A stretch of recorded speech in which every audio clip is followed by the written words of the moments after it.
That's where rap overlapped with punk rock. Yeah, exactly, Right. exactly. And I hear a lot of punk rock aesthetic in your music. Yeah. Voilà, je suis d'accord avec aussi cette là. Ça, c'est pour un peu des fans un peu blancs qui sont un peu... Ça, c'est pour un peu mes gars blancs là, un peu là que je vais parler de ça. Parce que oui, j'aime tacler les négros, j'aime aussi tacler les blancs. Moi, je suis au milieu là pour décrire un peu parce que j'ai compris que les deux côtés, c'est des stéréotypes et chacun reste dans tes stéréotypes et chacun reste au compte comme ça. Le punk, la musique punk et la musique hip-hop sont très très similaires sur le fond. La musique punk et la musique hip-hop sont très similaires. C'est pour ça que j'aime beaucoup JPEG Mafia parce que c'est quelqu'un qui a compris ces deux formes-là. Il y a beaucoup de similitudes entre un groupe comme The Clash et un groupe comme Public Enemy. J'ai même envie de dire, politiquement même ils sont pareils.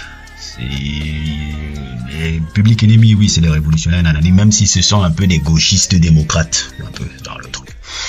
The Clash de Joe Strummer, comment on appelle ça, politique révolutionnaire, mais aussi gauchiste un peu, ils ont l'air un peu côté gauchiste aussi un peu. Ça, The Clash un peu, ça fait un peu gauchiste, même si musicalement j'adore, comment s'appelle l'album London Calling, j'adore. L'album là, il y avait Rock de Casbah là, j'ai oublié le nom de l'album là, ça s'appelait quoi encore?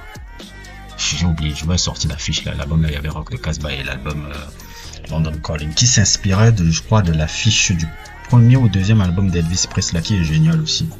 Elvis Presley aussi, ça c'est, je fais une parenthèse, Elvis Presley là, c'était un bon culture vulture, il était bon, hein. Et il savait, lui, c'était un blanc qui a su bien comprendre la culture blues là. Ouh là là, c'était un blanc très talentueux ce gars-là. Il a su bien prendre l'essence du délire là. C'est l'un des blancs qui a mieux fait ce délire là. J'ai un peu du mal avec Jerry Lee Lewis. J'ai un peu du mal avec la musique de Jerry Lee Lewis un peu en termes de tout le blues, mais Elvis c'est celui qui a le mieux compris que le délire que tous les autres blancs qui ont essayé.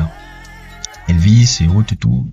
Buddy Holly, je le mettrais pas trop dans la même catégorie, même s'il était aussi génial. J'ai beaucoup aimé la musique de Buddy Holly, mais Elvis c'est lui qui a le mieux compris le délire. Par rapport à Jerry Lee Lewis et tous les cocos là que j'ai vu là après là et tout, c'est celui qui a le mieux compris le délire. C'est pour ça qu'il a été CCO. Et qu'est-ce que je disais encore à la base? Oui, je parlais de la musique punk et la musique hip-hop sont très similaires. C'est très similaire dans la forme. Très similaire. Pas dans le fond, mais la forme est différente. Et c'est aussi musicalement aussi le même procédé. Qu'est-ce que je veux dire par là? Les gars qui ont fait la musique punk, quand tu regardes un peu leur histoire, même si quand tu regardes un peu les racines un peu de l'histoire du ska, du punk et tout, tu sens que c'est quand même aussi des gars qui venaient de Jamaïque, qui sont trucs en Angleterre, donc il y a aussi des trucs un peu négro, que le truc punk même, ça vient même des trucs de noirs qui viennent de Jamaïque. Quand tu fais des recherches un peu beaucoup plus approfondies, mais je n'ai pas envie de trucs, bah c'est strictement ce qu'on nous raconte un peu dans les médias.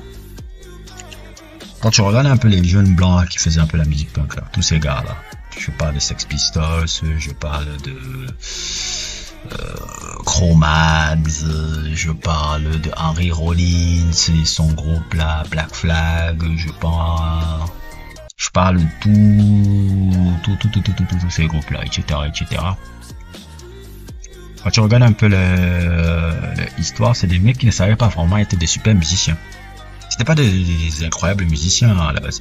C'était des mecs qui avaient décidé que des blancs qui étaient énervés un peu de la politique aussi de leur conditions sociales et ils parlaient beaucoup plus du prolétariat blanc et ils s'énervaient et ils disaient on va utiliser les instruments, les guitares, on va pas seulement faire trop de théorie musicale, on va hurler notre colère. C'est un peu ça le punk.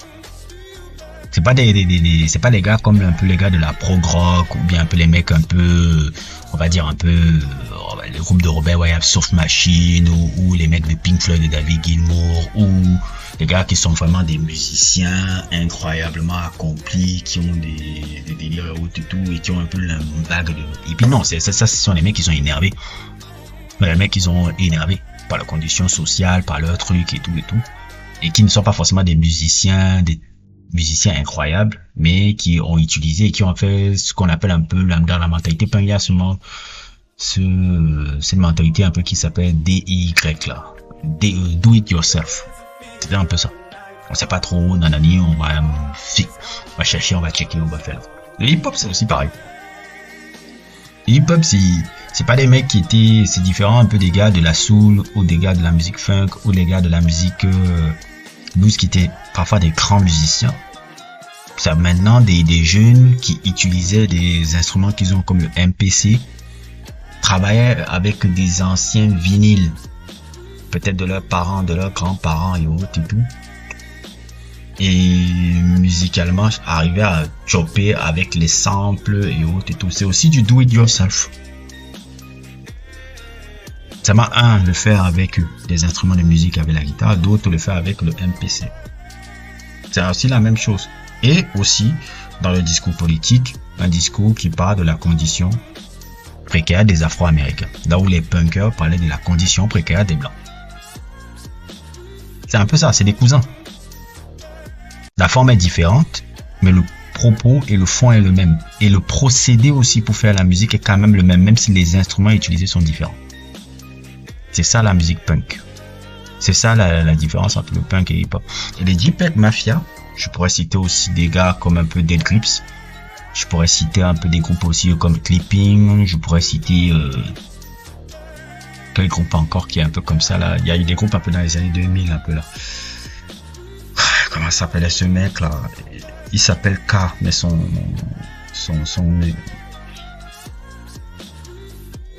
c'est Consortium. C'est Art Pop Consortium. Je sais plus comment ça s'appelait. C'est Art Pop Consortium. Je sais plus. Ils avaient un album qui s'appelait Tragic Epilogue. C'était des gars qui utilisaient les deux formes. Rage Against the Machine aussi, quelque part, ont combiné les deux aussi.